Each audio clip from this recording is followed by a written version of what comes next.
కటాక్షములు కృపా వాత్సల్యతతో మమ్మల్ని నడిపించి దీవిస్తున్న వాడిని ఏమిచ్చి మీ రుణము తీర్చి మహిమ కలిగిన దేవా స్తోత్రము స్తోత్రము. ఈ స్తుతి ఆరాధనలో నీ కృపా బాహుళ్యమును నీ మహిమ తేజస్సును మా మీద విడుదల చేసినందుకై నీకు వందనాలు. వాక్యంలో నీ బిడ్డలతో మీరు మాట్లాడి నీ నామానికి మహిమ తెచ్చుకున్నాను. యేసు నామములో అడుగుచున్నాను తండ్రి, ఆమేన్. హల్లెలూయా. మన దేవుడు మన ప్రార్థన ఆలకించేవాడు, మనకి సహాయము చేసేవాడు గనుక 65వ కీర్తనలో ఇలా రాయబడి ఉంది. కీర్తనల గ్రంథం 65వ అధ్యాయము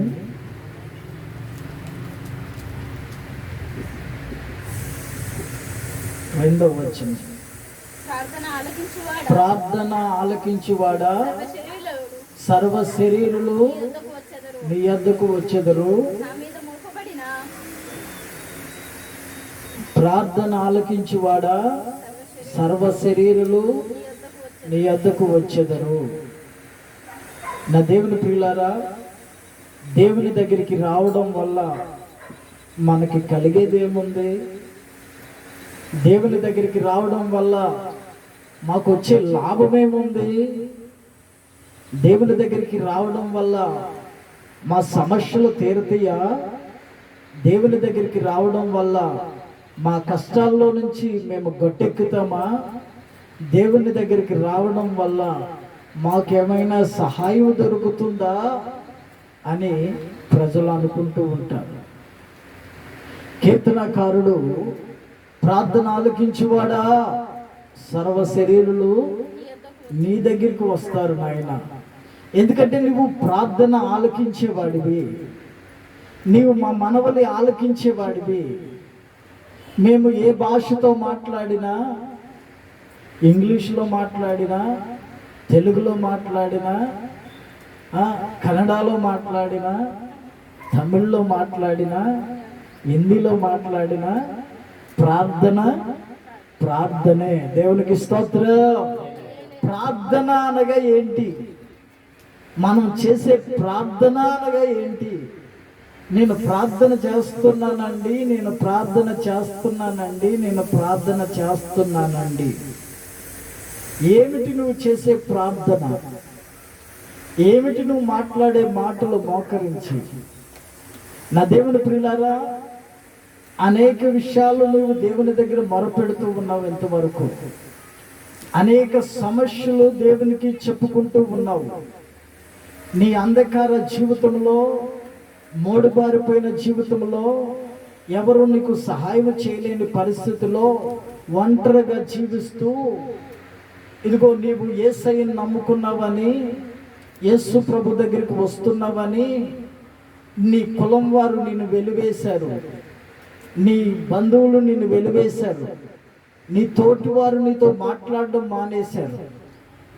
నీ శత్రువులంతా ఒకటైపోయి నీ మీద దండుగా వస్తూ ఉంటారు. దేవునికి స్తోత్ర. యేసు ప్రభుని సిలువకు అప్పగించినప్పుడు మనం అక్కడ ఒక ఇద్దరు అధిపతులను చూస్తూ ఉన్నాం. అప్పుడు దాకా వాళ్ళు శత్రువులుగా ఉన్నారంట, ఒకరంటే ఒకరికి పడదు. అప్పుడు దాకా వాళ్ళ సమస్యలన్నీ కూడా తారుమారుగా ఉన్నాయి. అప్పుడు దాకా వాళ్ళ సమస్యల్లో ఎవరు తీర్పు చెప్పిన వాళ్ళు కాదు. యేసు ప్రభుని ఎప్పుడైతే అప్పగించారో, యేసు ప్రభుని ఒక నీతిమంతుణ్ణి, పరిశుద్ధంగా జీవించేవాడిని, ఇతరులు కూడా పరిశుద్ధంగా జీవించాలని ఆశపడేవాడిని ఎప్పుడైతే సైనికులు తీసుకెళ్ళి అప్పచెప్పారో సిలువుకి, అప్పుడు అవతల ఉన్న వాళ్ళిద్దరూ కూడా శత్రువులంతా కూడా శత్రువులు ఇద్దరు అప్పుడు దాకా వాళ్ళిద్దరికి ఒకళ్ళంటే ఒకళ్ళు పడదు, మహాపగ. మహా కష్టాన్ని, మహా ఉద్రిక్తని వాళ్ళు వెళ్ళబోసిన వారు. అప్పుడు దాకా ఏ రోజైతే యేసు ప్రభు పట్టబడ్డాడో, యేసు ప్రభుకి తీర్పు ఇవ్వడానికంట, యేసు ప్రభుకి అన్యాయమైన తీర్పు చెప్పడానికి వారిద్దరూ ఒకటైపోయారంట. దేవునికి స్తోత్రం. అంతే కదండి. ఒక మంచివాడిని పోగొట్టాలి, మంచివాడిని చెడగొట్టాలంటే అవతల వాళ్ళు పన్నాగాలు పన్ని అవసరమైతే వాళ్ళిద్దరికి పడకపోయినా ఈ మంచివాడిని చెడగొట్టే అంతవరకు వాళ్ళిద్దరు ఒకటైపోతారు. మనం అనుకుంటాం వాళ్ళిద్దరికి మొన్నటిదాకా పడదు కదా, వాళ్ళిద్దరికి పగే కదా. అంటే వాళ్ళిద్దరు దేనికోసం ఒకటయ్యారు అంటే నీతిమంతుడిని చెడగొట్టడానికి. కొంతమంది ఉంటారు, అరే వాడి మధ్య తాగుడు మానేసి తిరుగుతున్నాడు రా, వాడి మధ్య బూతులు తిట్టడం మానేసి తిరుగుతున్నాడు రా, వాడిని చెడగొట్టాలి. నిన్నటి రోజు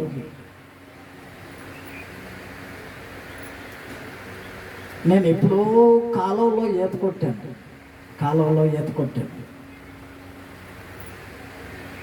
సరే, కొంతమంది కలిసి బయటికి వెళ్ళడం అంటే యాక్చువల్గా శనివారం బయటికి వెళ్ళను నేను. అసలు ఎప్పుడు కూడా శనివారం బయటికి వెళ్ళను. తప్పని పరిస్థితుల్లో వెళ్ళాల్సి వచ్చింది. వెళితే అందరూ స్విమ్మింగ్ పూల్లో దిగారు. నేను 2007లో హోసన్నా మందిరం దగ్గరికి వెళ్ళినప్పుడు అక్కడ ఆ నది ఉంటే స్నానం చేద్దామని వెళ్ళి, ఇంచుమించు 30 అడుగుల లోతు ఉంటుంది ఆ నది. ఆ పక్కనే తూములు ఉంటాయి, ఆ తూముల్లో నుంచి నీళ్లు వెళుతూ ఉంటాయి. అక్కడ నిలబడ్డాం స్నానం చేద్దామని. సడన్గా ఎవరో వచ్చి నాకు తగిలితే దాన్ని మనం పడిపోయాను. దాంట్లో పడిపోవడం 30 అడుగుల లోతులోనికి వెళ్ళిపోయాను. ఇంచుమించు నాకు ఊపిరి అందన ఆ శైలిలోనికి వెళ్ళిపోయినప్పుడు ప్రభు హస్తాన్ని పట్టుకుని అలాగే ఎంత స్పీడ్లో అయితే కిందకి వెళ్ళానో అంత స్పీడ్లో పైకి వచ్చి చేతులు పైకి ఎత్తినప్పుడు పక్కనే ఒక సేవకుడు ఉండి అందుకున్నాడు నన్ను. అందుకని పైకి లేకపోతే పడడం లోపల కనుక ఉండుంటే ఆ తూములు అమ్మటే వెళ్ళిపోయేవాడు. ఇంచుమించు తూముల్లో వెళ్తే మనిషి కనపడ్డాడు అవతలకు వచ్చేదాకా. ఈ లోపు మనిషి అవుట్. ఈతొచ్చు. ఎప్పుడైతే సడన్గా పడ్డామో, ఆపద వచ్చిందో, మనకి బాగా ధైర్యమేముంది. సడన్గా ఆపద వచ్చిందో, మనకు అనుకున్న పరిస్థితుల్లో శ్రమ వచ్చిందో, అప్పుడు మనం కంగారు పడిపోతూ ఉంటాం, భయపడిపోతూ ఉంటాం. ఆ స్థితిలో ఉన్నప్పుడు నన్ను ఆ పాస్టర్ గారు లేపాడు పైకి. తర్వాత కాసేపు గట్టు మీద కూర్చుని మరలా అక్కడ దిగి స్నానం చేసి కాసేపు ఈత కొట్టి వచ్చి, చిన్నప్పుడు పొలాల్లో ఉంటే తిరిగేవాళ్ళు కనుక ఆ శాలల్లో ఈత కొట్టిన కాలువల్లో ఈదిన అలవాటు. నిన్న సరే ట్రై చేద్దాం, చాలా సంవత్సరాలు అయిపోయింది కదా, ట్రై చేద్దామని స్విమ్మింగ్ పూల్లో దిగితే మొత్తం మీద దేవుడు సాయం చేసి ఈత కొట్టడం మొదలెట్టు. ఈత కొట్టే అయితే నాతో పాటు దిగిన 10 మంది, 10-15 మంది ఉన్నారు. వాళ్ళు ఏం చేస్తున్నారంటే, ఎవరైనా కొంచెం దూరంగా ఉండి ఈత కొట్టుకుంటారనుకో, వీళ్ళందరూ ఒకటైపోయి అరే అని ముంచారు అని ధనాధన వాడి దగ్గరికి వెళ్తున్నారు. చుట్టుముట్టు వాడి మీద నీళ్లు కొడుతున్నాడు, ఊపిరి తిప్పుకునే లోపు వాడిని ముంచేస్తున్నారు. అదేం సరదానం అంటే ఒకరిని ముంచేయడానికి. నేను శనివారం బయటికి వెళ్ళినానా, నేను వెళ్ళి ఒక పాఠం నేర్చుకుని వచ్చాను. దేవునికి స్తోత్రం, హల్లెలూయా. మరి సరే ఆడిని ముంచేసారా, ఆడిని ముంచేసిన తర్వాత మళ్ళీ ఇంకొకటి ఆడిని ముంచడానికి వెళ్ళినోడు ఆడు ఏరేగా ఉంటే వీళ్ళందరూ కలిసి ఆడిని ముంచాడు. సరే వాడు ఏరే ఉంటే ఇంకొకళ్ళందరూ కలిసి మొత్తం మీద ఆఖరికి సాయంత్రానికి నా దగ్గరికి వచ్చారు. నన్ను ముంచుతాను. సరే ముంచున్నాను. నన్ను ముంచడానికి కొంచెం భయపడుతున్నాను, ఎందుకంటే నేను వాళ్ళు ముంచిన వాడిని కాదు. నేను చాలా పాఠాలు నేర్చుకుంటాను నేను బయటికి వెళ్తే. ఒకటి, ముంచడానికి ఎంతమంది అయితే ఏకమయ్యారో వాళ్ళందరూ ముంచబడ్డారు. ఎవరిని ముంచడానికి నేను దగ్గరికి వెళ్ళలేదు, అయినా వాళ్ళు నా దగ్గరికి వచ్చారు అందరూ ఏకమై. కానీ కొంచెం భయపడడం అంటే ఈయన ఎవరికి అన్యాయము చేసేవారు, ఎందుకు ముంచాలి? అక్కడికి కొంచెం తేలిగ్గా ఉంటాను కనుక నన్ను ఎత్తి పడేసాను నీటిలో. అలా ఎంత స్పోర్ట్స్గా పడేసిన అంత ఫోర్స్గా పైకి వచ్చేస్తాను. దేవుని కృప, దేవునికి స్తోత్రం. అంటే ఒకరిని పాడు చేయడానికి 10 మంది ఏకమవుతారు, ఒకరిని కష్టాల పాలు చేయడానికి 10 మంది ఏకమవుతారు, ఒకరిని నష్టపరచడానికి అప్పుడు దాకా శత్రువులుగా ఉన్నవారైనా ఏకమైపోతారు. నీకు అలాంటివి ఎదురైతూ ఉంటాయి, అలాంటి కష్టాలు ఎదురైతూ ఉంటాయి, నీకు అలాంటి శ్రమలు ఎదురైతూ ఉంటాయి. ఆ సమయంలో కూడా నీవు నిందారహితుడిగా ఉన్నప్పుడు, పాపం లేనివాడిగా ఉన్నప్పుడు, పరిశుద్ధంగా జీవిస్తూ ఉన్నప్పుడు, ఎవరికి హాని చేయని పరిస్థితుల్లో నీవు నీతిగా జీవిస్తూ ఉన్నప్పుడు నీ నీతి నీకు సహాయముగా నిలబడుతూ ఉంది. దేవునికి స్తోత్రం, హల్లెలూయా. నీ నీతి నీకు సహాయముగా నిలబడుతూ ఉంది.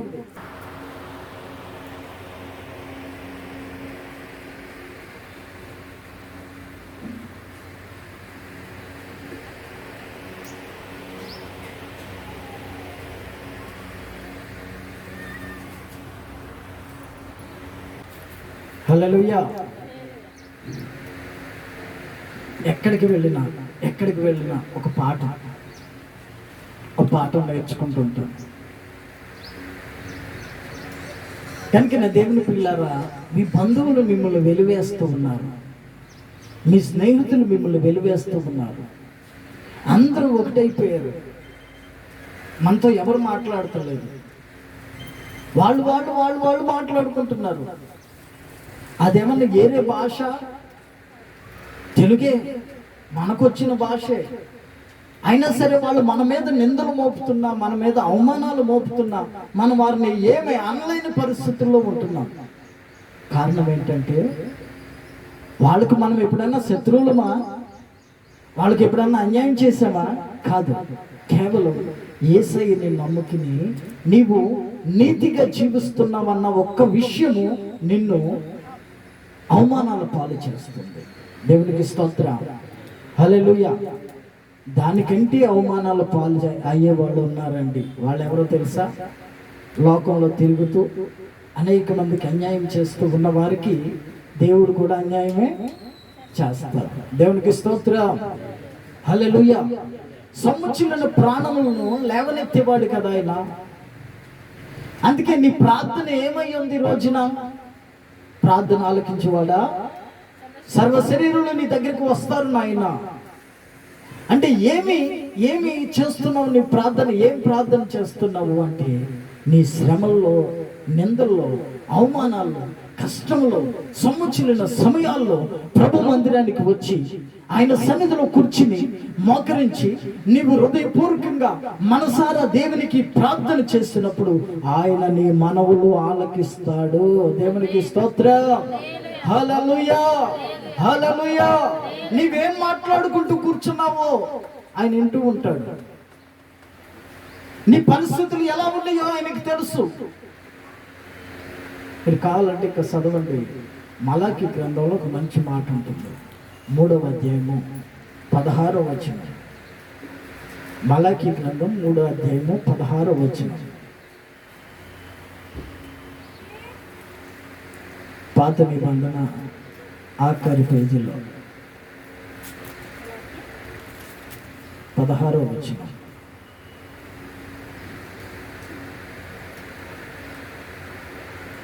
అప్పుడు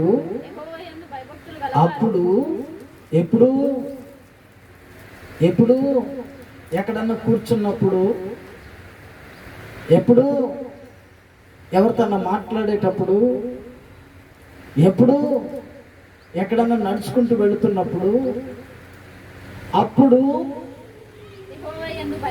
యెహోవాయందు భయభక్తులు గలవారు ఒకరితో ఒకరు మాట్లాడుకునుచుండగా యెహోవా చెవియొగ్గి ఆలకించెను. అప్పుడు యెహోవా యందు భయభక్తులు గలవారు ఒకరితో ఒకరు మాట్లాడుకుంటూ ముచ్చట్లు పెట్టుకుంటూ ఉన్నప్పుడు ఆకాశములో ఉన్న దేవుడు యెహోవా చెవియొగ్గి వారి మాటలు ఆలకిస్తున్నాడు అంటండి. దేవునికి స్తోత్రం, హల్లెలూయా. ఇప్పుడు నీవు మాట్లాడుకునే మాటలే ఆలకించినప్పుడు, నువ్వు మాట్లాడుతున్న మాటలే ఆలకించినప్పుడు, మరి నీ బాధల్లో, కష్టాల్లో, శ్రమల్లో నువ్వు వచ్చి ప్రభు మందిరంలో మోకరించి నువ్వు చేస్తున్న ప్రార్థన ఆయన ఆలకించడా? దేవునికి స్తోత్రం, హల్లెలూయా. ఇంకా మనం అక్కడ చదివితే, మరియు యెహోవా యందు భయభక్తులు కలిగి, అంటే భయము భక్తి కలిగి, ఆయన చూస్తున్నాడన్న మనసు కలిగి, ఆయన మన మాటలు వింటున్నాడన్న మనసు కలిగి, శ్రద్ధగా భయభక్తులతో పరిశుద్ధంగా జీవించేవారు, పరిశుద్ధంగా మాట్లాడుచున్న వారి కొరకంట ఆయన నామముని స్మరిస్తూ ఉన్న వారికి, స్తుతిస్తూ ఉన్న వారికి, ఆరాధిస్తూ ఉన్న వారికి జ్ఞాపకార్థంగా ఆయన ఎదుట, ఆయన సముఖమందు ఒక గ్రంథము రాస్తూ ఉన్నారంట. హల్లెలూయా, హల్లెలూయా. దేవునికి స్తోత్రం. మీరు ఒకళ్ళతో ఒకళ్ళు మాట్లాడుకుంటున్నప్పుడు దేవుడు మీ మనవల ఆలకిస్తూ ఉన్నాడంట, మీ మాటలు ఆలకిస్తూ ఉన్నాడంట. అబ్బా, ఇప్పుడు తెలుస్తుంది మీ మధ్య. బస్ ఎక్కామండి, బస్ ఎక్కి కూర్చున్నాం, పక్కోడితో ఏం మాట్లాడతాం? అది అక్కడ ఆ సౌరస్థలో, మల్లపురం సౌరస్థలో నిలబడ్డాం. ఒక నలుగురు కలిసారు. ఏం మాట్లాడుకుంటున్నాం? వాళ్ళంతాను అన్యజనులు, మనమేమో యేసయ్యను నమ్ముకున్న వాళ్ళమే, జనంతా కొంచెం భయభక్తులు కలిగిన వాళ్ళమే, కొంచెం పరిశుద్ధత కలిగిన వాళ్ళమే. వాళ్ళు మాట్లాడుతూ ఉన్నారు, మనము మాట్లాడుతున్నాం. మరి వాళ్ళు మాట్లాడేటప్పుడు ఏం మాట్లాడుతున్నాం మనం? వాళ్ళు సినిమా మాటలు మాట్లాడితే సినిమా మాటలు, వాళ్ళు రాజకీయ మాటలు మాట్లాడితే రాజకీయ మాటలు, వారు పక్కింటి వాళ్ళ కోసం మాట్లాడితే, చూడండి, ఎవరైనా పక్కింటి వాళ్ళ కోసం చెప్పుకుంటున్నారు అనుకో, మనకి ఏం పని లేకపోయినా చక్కగా శ్రద్ధగా వెళ్ళి వింటాం, వాళ్ళ కోసం చెప్పుకుంటుంటాం. అవునా కదా? మనకు అవసరం లేని వింటాం, అవసరం వచ్చింది మాత్రం ఏమో. శ్రద్ధగా మాట్లాడుకుంటూ ఉంటే మనం వెళ్ళి వింటూ ఉంటాం, మనం వాళ్ళతో కలిసి ఏకీభవించి మాట్లాడుతూ ఉంటాం. అప్పుడు మరి ఆలకిస్తాడా లేదండి? దేవా, నేను వెళుచున్న మార్గంలో నాకు తోడుగా ఉండు నాయనా అని ప్రార్థన చేసాం. ఇంట్లో పొద్దున్నే బయలుదేరి బండి తీసుకున్నాం, బయలుదేరి వెళుతూ ఉన్న బస్సులో, మరి నీకు తోడుగా ఉన్న దేవుడు ఇన్ని మాటలు వింటాడా వినడా? అంతేనా? వింటాడు కదా.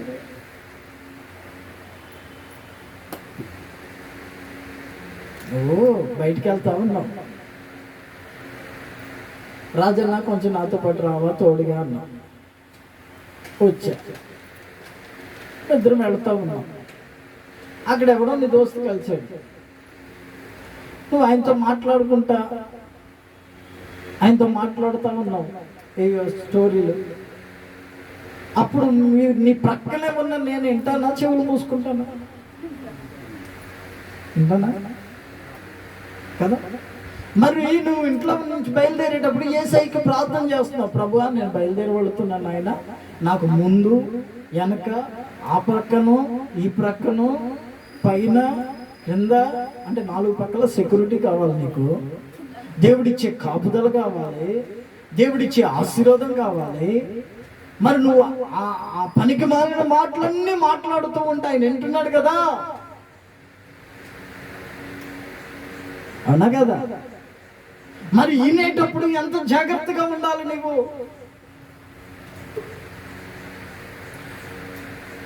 ఆయన చూసేటప్పుడు నువ్వు ఎంత జాగ్రత్తగా ఉండాలి. ఇప్పుడు ఆయన చూడాలని స్థలం ఎక్కడన్నా ఉందండి? నువ్వు అగాధంలోకి వెళ్ళినా అక్కడ ఆయన ఉన్నాడు. ఆకాశంలోకి రెక్కలు కట్టుకుని ఎగిరేసినా అక్కడ కూడా ఉన్నాడు. అవునా? భూదిగంతులకు వెళ్ళిపోయినా అక్కడ కూడా నీ చెయ్యందయ్యా. నిన్ను కాదని నిన్ను విడిచి నిన్ను తప్పించుకుని నేను ఎక్కడికి వెళ్ళగలుగుతాను అంటున్నాడు దావీదు. మరి అలాంటప్పుడు నీ మనవుని ఆలకించే దేవుడు, నీ ప్రార్థన ఆలకించే దేవుడు, నీ సమస్యలు వినగలిగిన వాడి దగ్గరికి నీవు వస్తావా? ఎక్కడెక్కడో పరిగెడుతుంటావా? ప్రార్థన ఆలకించేవాడా సర్వ శరీరులు నీ దగ్గరికి వస్తారయ్యా. ప్రార్థన ఆలకిస్తాడు గనకనే, నా మాట వింటాడు గనకనే, నా మనవి ఆలకిస్తాడు కనుక నేను ప్రభు మందిరానికి వెళతాను. వ్యర్థంగా నా సమయాన్ని వ్యర్థపరచుకోను. నా మాట వింటాడు కనుక నన్ను ఆశీర్వదించగలిగిన వాడు కనుక నేను ఆయన దగ్గరికి వెళతాను. రెండో మాట ఆ క్రింద వచనంలో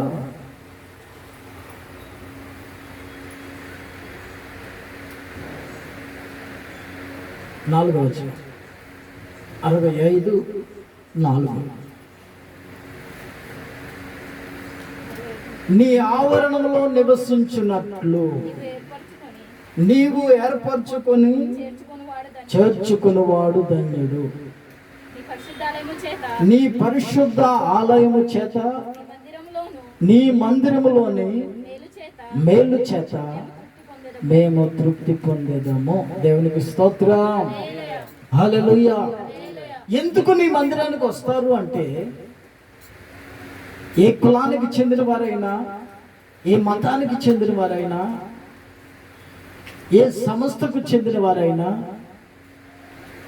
ఏ రాష్ట్రానికి ఏ దేశానికి చెందిన వారైనా అందరూ కలిసి ప్రభు సన్నిధికి ఎందుకు వెళతారంటే, అందరూ కలిసి యేసయ్య మందిరానికి ఎందుకు వెళతారంటే, ఆయన సన్నిధిలో ఏమున్నాయండి? మేలు ఉంది. దేవునికి స్తోత్రం. ఆయన సన్నిధికి వస్తే ఒకటి నీ ప్రార్థన ఆలకిస్తాడు, రెండోది ఆయన సన్నిధిలో ఉన్న ఆశీర్వాదం చేత నిన్ను నింపుతాడు. ఆమేన్. ఒకడు ఇంట్లో బాగా కొట్లాటయ్యి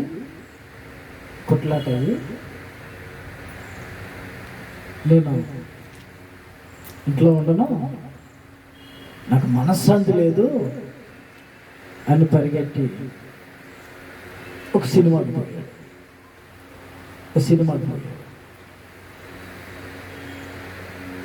ఆ సినిమా ఎన్ని గంటలు ఉంటుందండి? ఆ సినిమా అంటే ఏదో అర్థాలు చెప్తారు, ఆ యుద్ధలో కానీ మనకి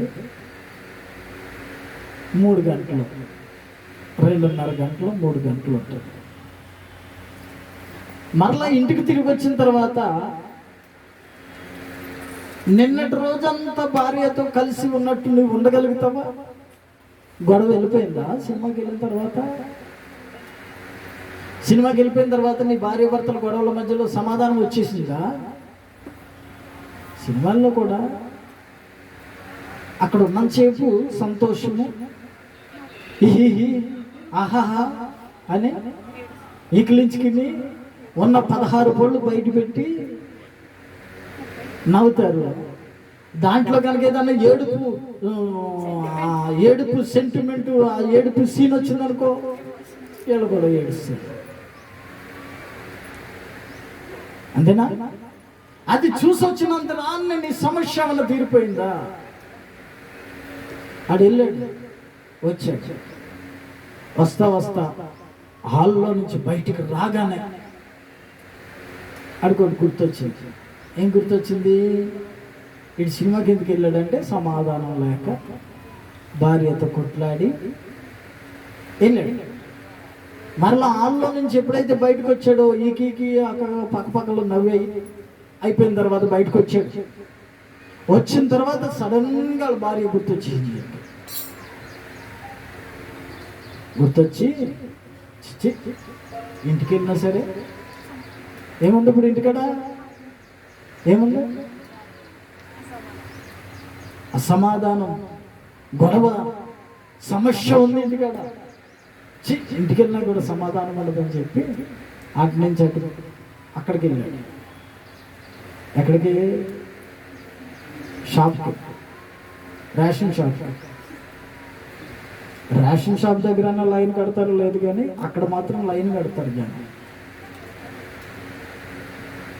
వెళ్ళి ఆ సినిమా చూడగా మిగిలిన డబ్బులేట అంత తీసుకున్నాడు.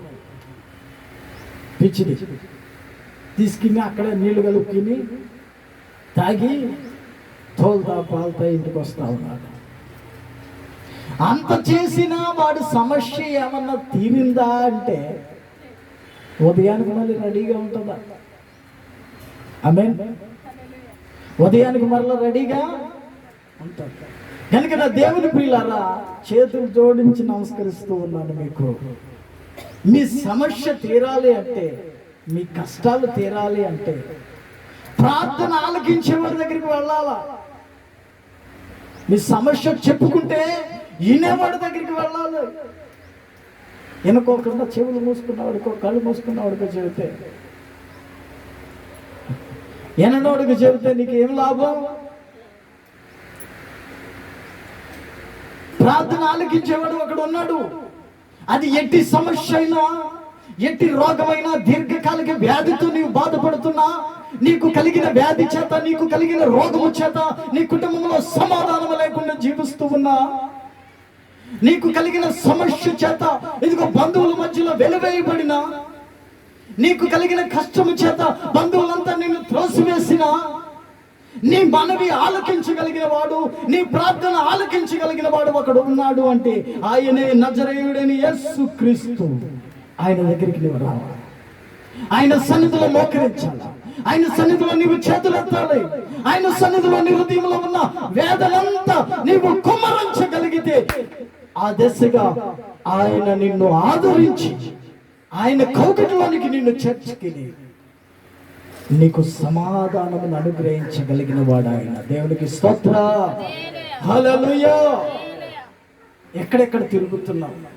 ఎవరో నీకు సహాయం చేస్తాడని పరిగెడుతున్నావు, ఎవరో నీకు సహకరిస్తారని పరిగెడుతున్నావు. ఇంకా నా దేవుని ప్రియులారా, వినగలిగిన వాడి దగ్గరికి రండి. వినగలిగిన వాడికి చెప్పండి మీ మనవలు, వినగలిగిన వాడికి చెప్పండి మీ బాధ. కొంతమంది దగ్గరికి వెళ్ళి చెబుతుంటామండి సమస్య. చెప్పేటప్పుడు ఆడు అంత తీసుకుని నోట్లు వేసుకుని చెప్పు చెప్పు అంట. ఈ నోట్లో అంతా చెప్పేవాడు మొక్క మీద పడుతుంది. అన్నా మరి నాకు సమస్య ఉందన్నా, పక్కింటి వాళ్ళు ఇలా గొడవ పడ్డారు, కష్టాల్లో ఉన్నా కొంచెం అంటే, రే ఆ బండి తీసుకెళ్ళాడు బెటరా. ఏమో అన్నావు? వాడు చెప్పిందంతా కొట్టిదే. మళ్ళీ అంటాడు, ఏమో అన్నావు? చెప్పు అంట. నా దేవుని ప్రియులారా, నువ్వు అక్కడ ఎంత పడిగాపులు పడినా నీ సమస్య తీరకపోగా నీ సమయం అంతా వ్యర్థమే. ఆమె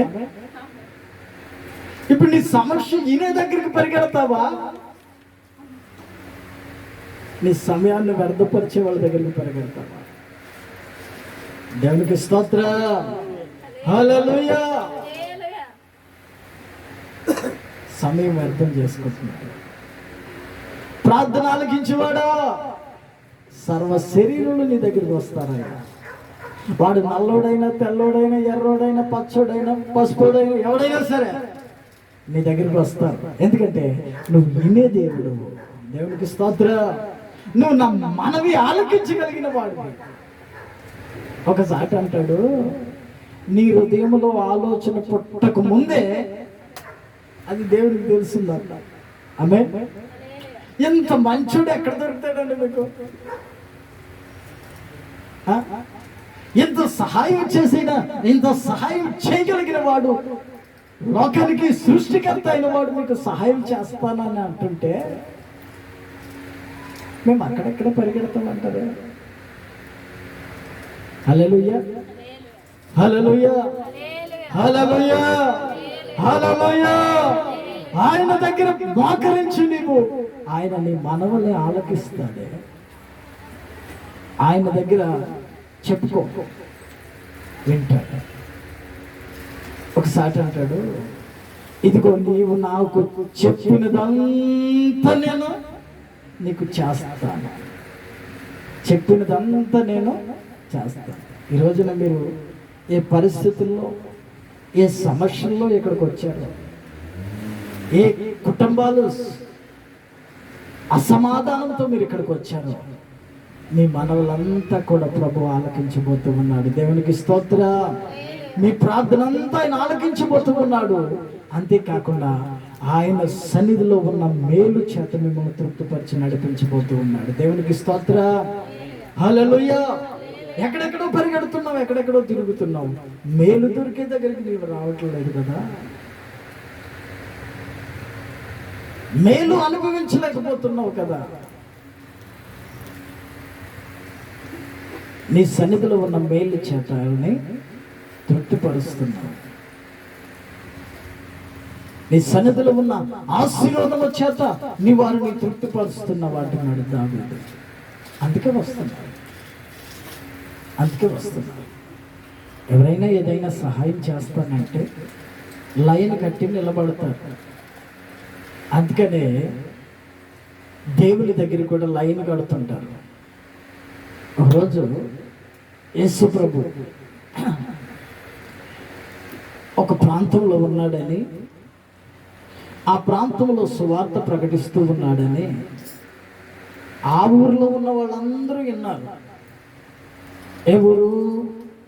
పక్క ఊరిలో ఉన్నవాళ్ళు, ఈ ప్రక్క ఊరిలో ఉన్నవాళ్ళు అందరూ విన్నారు.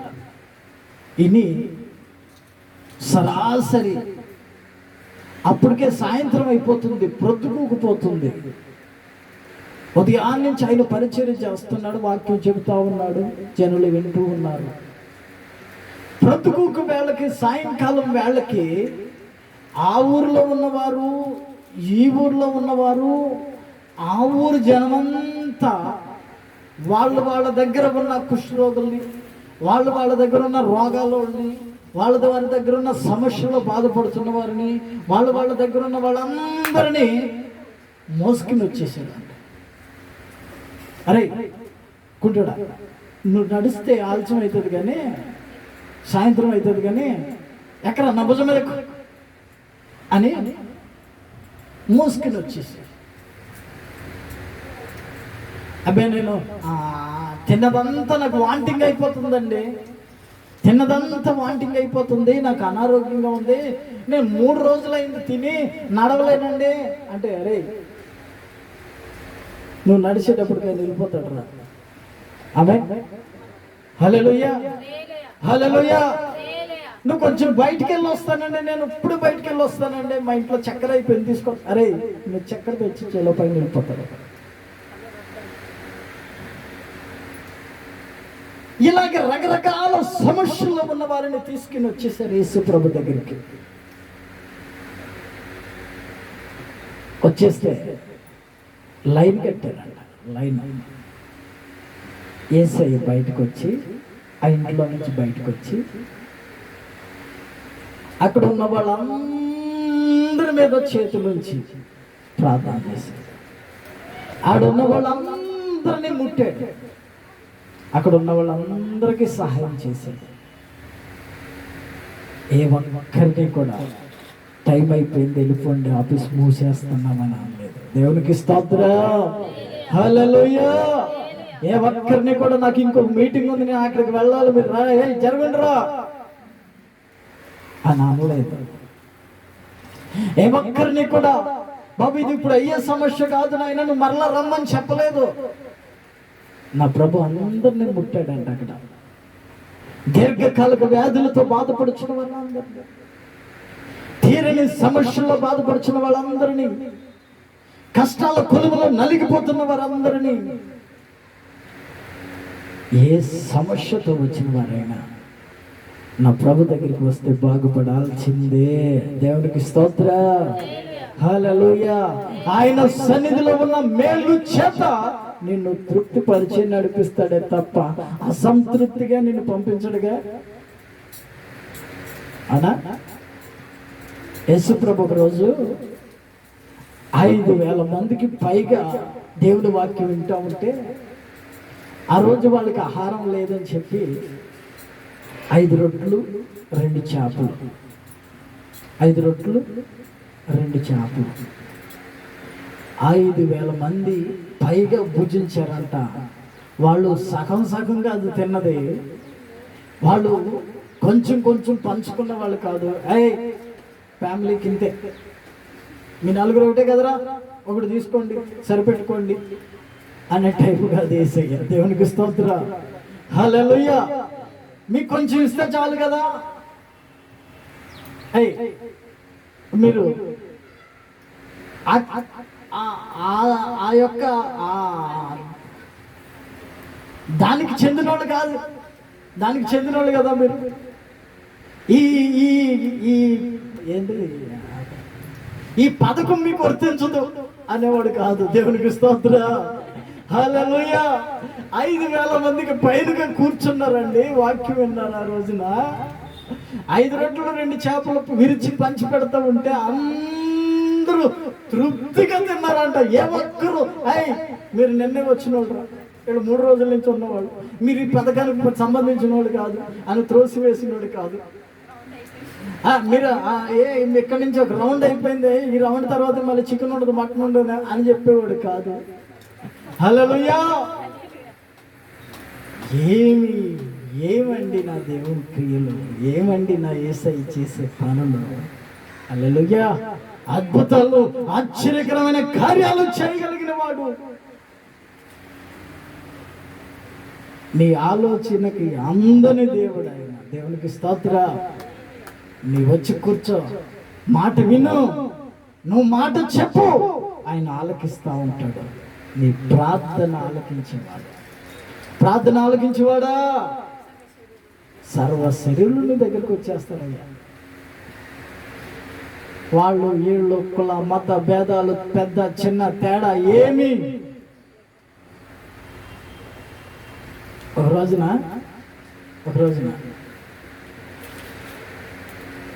మహాసైన్యాధిపతి అండి, ఏ దేశానికి వెళ్ళినా జయించుకొచ్చేవాడే, ఏ దేశానికి వెళ్ళినా జయించుకొస్తాడు. ఇంట్లో ఒక తీరని రోగం ఉంది,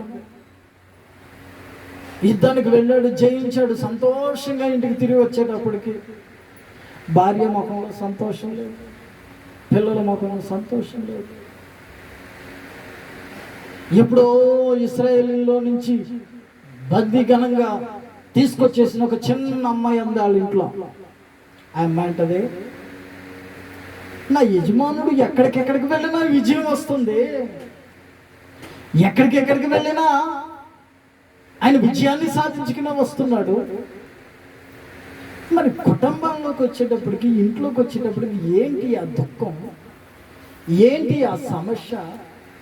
అసలు ఎప్పుడు ఒకరితో ఒకరు మాట్లాడుకున్నట్టు ఉండరు, ఎప్పుడు ఒకరితో ఒకరు సంతోషంగా ఉన్నట్టు ఉండరు. ఇదేం ఫ్యామిలీరా, ఇదేం ఫ్యామిలీరా అనుకుంటుందో చిన్నపిల్ల. అనుకుని ఓ రోజున అమ్మగారు కిచెన్లో ఉంటే వెళ్ళింది. అమ్మా, ఏ రోజు మీరు సంతోషంగా ఉండరు ఎందుకు? ఇప్పుడు మా వాళ్ళేమో తినే కారం మెతుకులైనా, గంగన్నం తిన్నా, ఆ చప్పుడు ముద్ద తిన్నా, హాయిగా సంతోషంగా పిల్ల పెద్దలు అందరూ కలిసి కూర్చుని తింటారు, సంతోషంగా ఉంటారు, మాట్లాడుకుంటారు, ఒకరికొకరు సమాధానంతో ఉంటారు, ఆనందంగా ఉంటారు. మరి మీకు ఇంత డబ్బు ఉంది, ఇంత ధనం ఉంది, మా అయ్యగారికి మించిన వాళ్ళు లేరు, అయ్యగారు ఎక్కడికి వెళ్ళినా యుద్ధాలను జయించుకుని వస్తాడు. మరి ఏ రోజు మీరు సంతోషంగా ఉండడం నేను చూడలేదమ్మా, 7 సంవత్సరాలు అయింది నన్ను మీరు పట్టుకొచ్చి అందా ఆ చిన్నపిల్ల. అంటే ఆ యజమాని వాళ్ళంది, అమ్మ ఏం చెప్పాలి తల్లి, ఏం చెప్పాలి, మాకున్న సమస్య ఇంత అంత తీరేదా, ఏం చెప్పాలి? ఇదిగో మీ అయ్యగారికి కుష్ఠరోగం ఉంది కనుక ఎంత సంపాదించినా ఎన్ని చేసినా మాకు ఆ సమస్యతో నిద్ర పట్టదు, కడుపు నిండా తినలేము, సమాధానంతో ఉండలేము, సంతోషంతో ఉండలేము అంటే ఆ చిన్నపిల్ల అంది, ఆ సింతేనా, ఆ సింతేనా, ఏగో దీనికి మా ఊర్లో ఒక పాస్టర్ గారు ఉన్నాడు. అబ్బో పాస్టర్లు అంటే మీకు పడదుగా, క్రిస్టియన్స్ అంటే మీకు పడదుగా, అయినా చెప్తున్నా ఏమనుకోకుండా. మా ఊర్లో ఒక పాస్టర్ గారు ఉన్నాడు, అయ్యగారు కనుక అక్కడికి వెళితే బాగుపడతాడు. వారిని మేము ఎన్ని డబ్బులు ఖర్చు పెట్టాము, ఎన్ని స్కానింగ్లు తీసాము, ఎన్ని రిపోర్ట్లకు ఫైళ్ళు ఉన్నాయి రిపోర్ట్లు, ఎన్ని ఊర్లు తిరిగాము, ఎన్ని నాటు వైద్యాలు వాడాము, ఎక్కడెక్కడో తిరిగాము. నువ్వేదో సింపుల్గా చెబుతున్నావు. మరి ఆయనకి వెళుతూ ఏమన్నా ఒక ఫీజు ఎంత తీసుకుంటాడు, ఏమాత్రం తీసుకుంటాడు అండి ఫీజు? అబ్బో అట్టండి ఏమి లేవు. దేవునికి స్తోత్ర, హల్లెలూయా. ఫీజులు తీసుకునే రకం కాదు నా యేసయ్య. దేవునికి స్తోత్ర, హల్లెలూయా. నువ్వు చెప్పుడు మాట వినకపోతే నీ దగ్గర ఎలా తీసుకోవాలో నీకు తెలుసు, కానీ ఆయన చేసిన దానికి ఫీజు తీసుకునే రకం కాదు. ఆమేన్. ఫీజు ఏమాత్రం తీసుకుంటాడు? ఆయన ఫీజు తీసుకోడండి. మీరు వెళ్ళి ఆయన అడిగితే ప్రార్థన చేస్తాడు, బాగుపడి వస్తారు, మీరు వెళ్ళండి అని చెప్పింది. చెబితే మొత్తం మీద ఆ రోజున ఆయన వచ్చిన తర్వాత ఈ అమ్మగారు వాళ్ళ భార్య మాట్లాడింది, అయ్యా మనం ఎక్కడెక్కడో తిరిగాము, ఏమేమో చేసాము, ఎన్నెన్నో ప్రయత్నాలు చేశాము, మన ఇంట్లో ఉన్నది చిన్నది, మన ఇంట్లో ఉంది, మనము దాన్ని బందీగా పట్టుకొచ్చాం, ఆ చిన్నది ఏదో సొల్యూషన్ చెబుతుందయ్యా. ఏంటంట? లెక్కలేనోడికి లెక్కలు ఎక్కువని. ఏంటంట అంటే ఒక పాస్టర్ గారు ఉన్నారు, పాస్టర్ ఇష్టం, ఇది పెద్ద పౌరోషం, మళ్ళీ గొక్కినవాడికి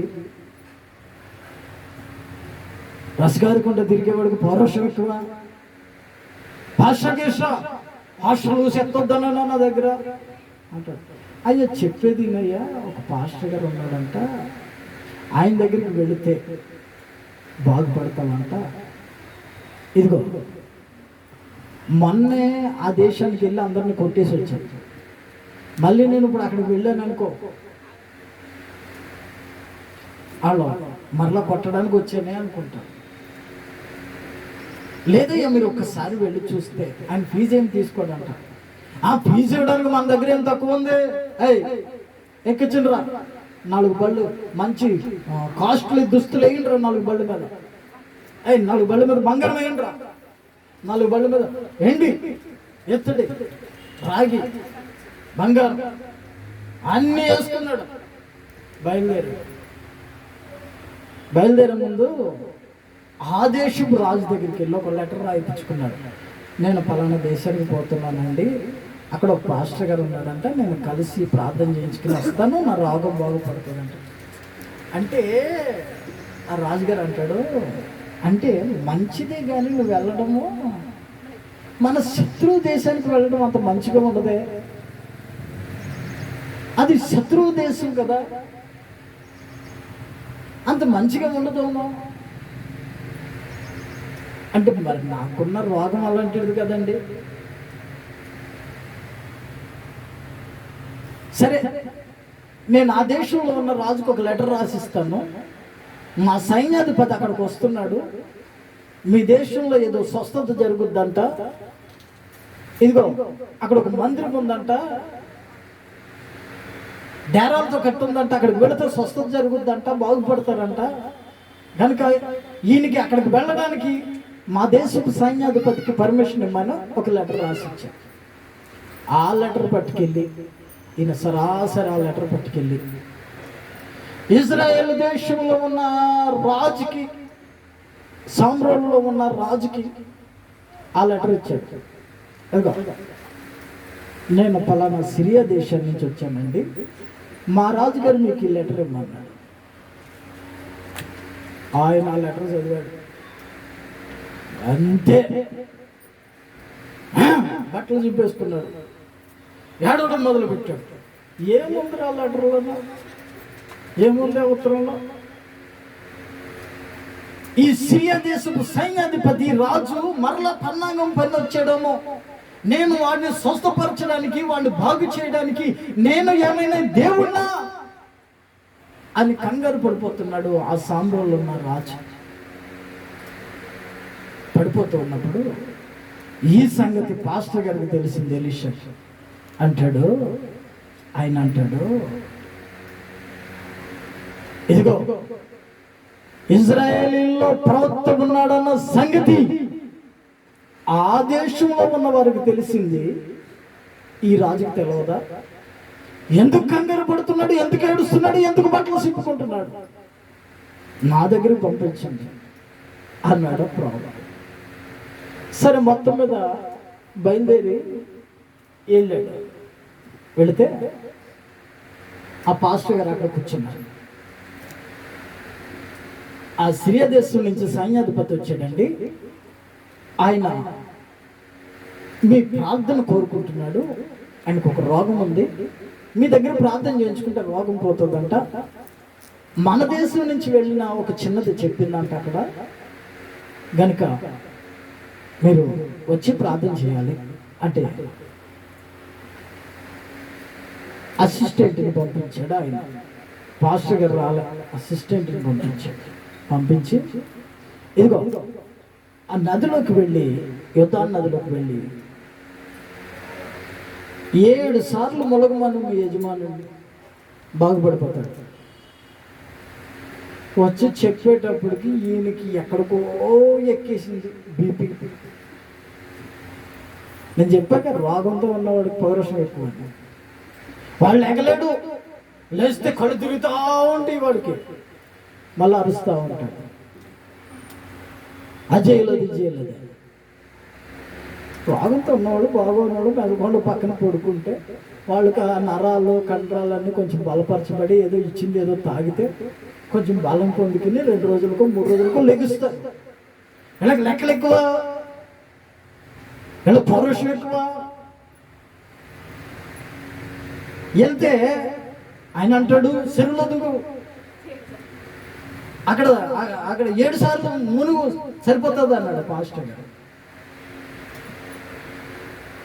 ఈయన కోపం వచ్చేసి, మా ఊళ్ళో ఎన్ని నదులు లేవు, దీనికంటే పెద్ద పెద్ద నదులు ఉన్నాయి, దీనికంటే పెద్ద పెద్ద మందిరాలు ఉన్నాయి, దీనికంటే అవి ఉన్నాయి, అవి ఉన్నాయి, ఎన్నున్నా ప్రార్థన ఆలకించబోడా సర్వ శరీరులు నీ దగ్గరికి వస్తారు నాయన. ఈయనే దేవుడు అండి. నువ్వు ఆ మతానికి చెందినోడు, ఆ కులానికి చెందినోడు అని బయట నిలబెట్టేవాడు కాదు. నువ్వు ఏ సమస్యలు ఏమన్నా సరే ప్రభు సన్నిధికి వస్తే నీ ప్రార్థన ఆలకించగలిగిన వాడు ఆయన. ములుగెళ్ళే అంటే ఆ పనుడు ఒకడుండి, అయ్యా ఈయన ఒకవేళ 1 లక్ష రూపాయలు ఖర్చు పెట్టి భోజనాలు పెడితే నీ ఇంటి మీద ఉన్న దోషం పోతుంది అంటే నువ్వు చేసేవాడివి కదా. కొన్ని క్రొవ్వును ఎడ్లను వధించి బలిచ్చి అన్నదానం చేయమంటే నువ్వు ఎన్ని లక్షలన్నా ఖర్చు పెట్టి నువ్వు చేసేవాడివి కదా. దానికంటే ఏదో ఒక నీటిలో మొలగమన్నాడు సింపుల్గానే. అలాగే ఉంటాయండి దేవుని కార్యాలు. హల్లెలూయా. నువ్వు బయటకు వెళితే నువ్వు బిర్యానీ తినొచ్చు, ప్రభు సన్నిధిలోనికి వచ్చి రొట్టె ముక్క తిన్నా నీకు ఆశీర్వాదమే. దేవునికి స్తోత్రం. హల్లెలూయా. బయట తిరిగి సంపాదించి నువ్వు ఎక్కడెక్కడో ఎంజాయ్ చేయవచ్చు. ప్రభు సన్నిధిలో ఉండి కొంచెము కలిగి ఆ చిన్న చెబుతుంది, కారం మెతుకులు తిన్నా మా వాళ్ళు హాయిగా నిద్రపోతారండి. మీరేంటండి యుద్ధాలు చేయిస్తారు, బంగారం ఉంది, ఇంటి ఉంది, ఒక్కరోజు నవ్వుకోవడం చూడలేదండి మీ ఇంట్లోనూ. నా దేవుడు పిల్లరా, ప్రార్థన ఆలకించేవాడి దగ్గరికి మీరు వెళ్తే అన్ని ప్రార్థన ఆలకిస్తారు. శత్రువులంతా మిమ్మల్ని విడిచిపెట్టినా, శత్రువులంతా కూడగట్టుకుని వచ్చినా మిమ్మల్ని చెడగొట్టడానికి మిమ్మల్ని కథలనివ్వడు, జంకనివ్వడు, భయపడనివ్వడు ఆయన. ఎందుకంటే ఆయన సన్నిధిలో ఉన్న మేలు చేత మిమ్మల్ని తృప్తిపరుస్తాడు. అతను బాగుపడ్డాడు. ఈ సైన్యాధిపతి ఆ చిన్నోడు చెప్పిన మాటలు విని మొత్తం మీద ఆ కోనేటిలో దిగాడు. దిగి 7 సార్లు మునిగితే చిన్న పిల్లవాడి శరీరం లాగా అయిపోయింది. నా దేవుని పిల్లరా, ఈనేవాడి దగ్గరికి వెళ్తే మన లాభం ఉంటుంది. ఎన్నోడి దగ్గరికి వెళితే, ప్రార్థన ఆలకించే దేవుని దగ్గరికి వెళితే నీకు సమస్య తీరుతుంది. నువ్వు దీర్ఘకాలిక వ్యాధితో బాధపడుతున్నా, కుటుంబంలో అప్పులతో బాధపడుతున్నా, సమస్యలతో బాధపడుతున్నా, కృంగిపోయిన స్థితిలో ఉన్నా, పిల్లల మాట వింటలేదని, భార్య మాట వింటలేదని ఏడుస్తూ కూర్చున్నా, నువ్వు ప్రార్థన ఆలకించేవాడి దగ్గరికి వెళితే నీ ప్రార్థన ఆయన ఆలకిస్తాడు. నీ సమస్య ఆయన తెలుసుకుంటాడు. అంతేగాని మనం ఎక్కడెక్కడో తిరిగినంత రాన్న మన సమస్యలు తీరవండి. మన కష్టాల్లో నుంచి బయటపడడం అన్న ఆ మాట వాస్తవం కాదు. ఎప్పుడైతే దేవుని సన్నిధికి వస్తామో, పరిశుద్ధుడైన దేవుని సన్నిధిలో కూర్చుని మోకరించి మన మనవలన్నీ ఆయనకు చెబుతూ ఉంటామో, అప్పుడు మన మనవలి ఆలకించి ఆయన ఏం చేస్తాడు? ఆయన సన్నిధిలో ఉన్న మేలు చేత మనల్ని తృప్తిపరుస్తూ ఉంటాడు. దేవునికి స్తోత్రం. హల్లెలూయా, హల్లెలూయా. ఎన్ని వేసుకుని వెళ్ళిన సేవకుడు అన్నాడు, ఇవన్నీ అవసరం లేదండి, మీరు వెళ్ళి ములిగి బాగుపడ్డారా, వెళ్ళిపోండి, మీ ఊరు వెళ్ళిపోయి సాక్ష్యం చెప్పుకోండి అన్నాడు. మా దేవుని పిల్లారా, ఏదో ఫీజు తీసుకుని మీకు బాగు చేయాలని కాదు. యేసయ్య దగ్గరికి వస్తే పొద్దుగూకుపోతుందండి. పొద్దుగూకుపోయినా సరే అందరినీ ముట్టాడంట. అయ్యే మీకు ఈ కార్డు పనిచేయదు, మళ్ళీ రండి. ఏ కార్డు? ఆధారం కార్డు.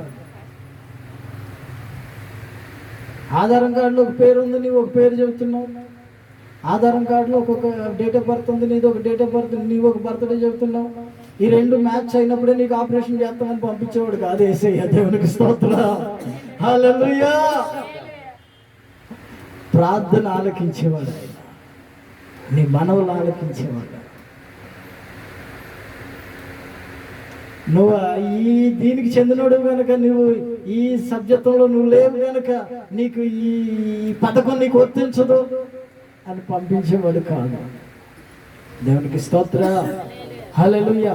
అందరికీ సహాయం చేయగలిగిన దేవుడు ఉన్నాడు అంటే ఆయనే నజరేయుడైన యేసుక్రీస్తు. కనుక నీవు ఆయన సన్నిధిలోనికి వచ్చావు. ఈ రోజున నీకు నీవుగా ఏదో వెళ్ళాలి కదా అని కాదు, నీవు ఆయన నడిపిస్తే ఆయన సన్నిధిలోనికి నీవు వచ్చావు కనుక, నీ మనవులన్నీ ఆలకిస్తూ ఉన్నాడు కనుక, నీ ప్రార్థన అంతా వింటూ ఉన్నాడు కనుక, నీ సమస్యలన్నీ తొలగించగలిగిన వాడు ఆయన దగ్గరికి వచ్చావు కనుక, ఆయనే నీకు సహాయం చేయగలిగిన దేవుడు. దేవునికి స్తోత్రం కలుగును గాక.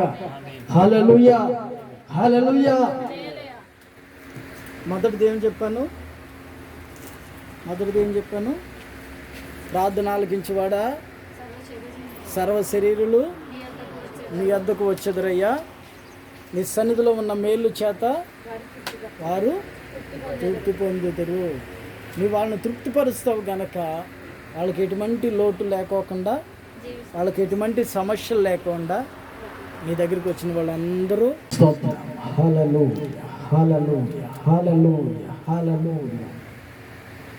నా శత్రువులు నన్ను తరుముచుండగా నా ఆత్మ నాలో కృంగినే ప్రభువు.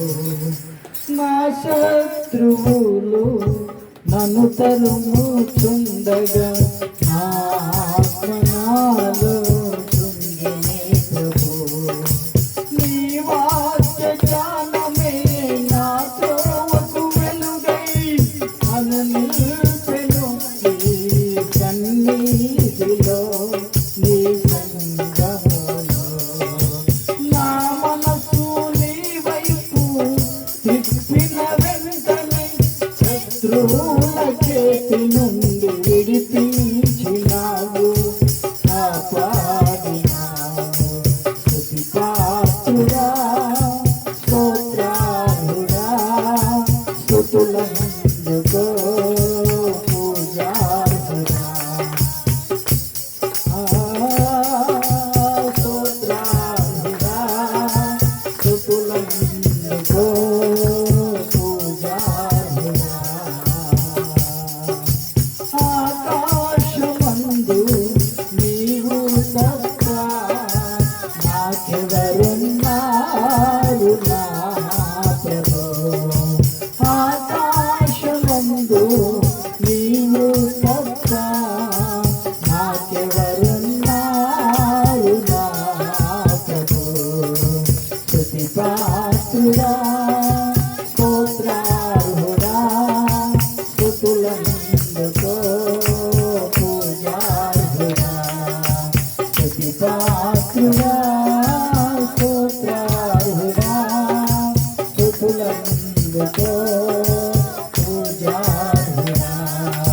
స్తుతి పాత్రుడా.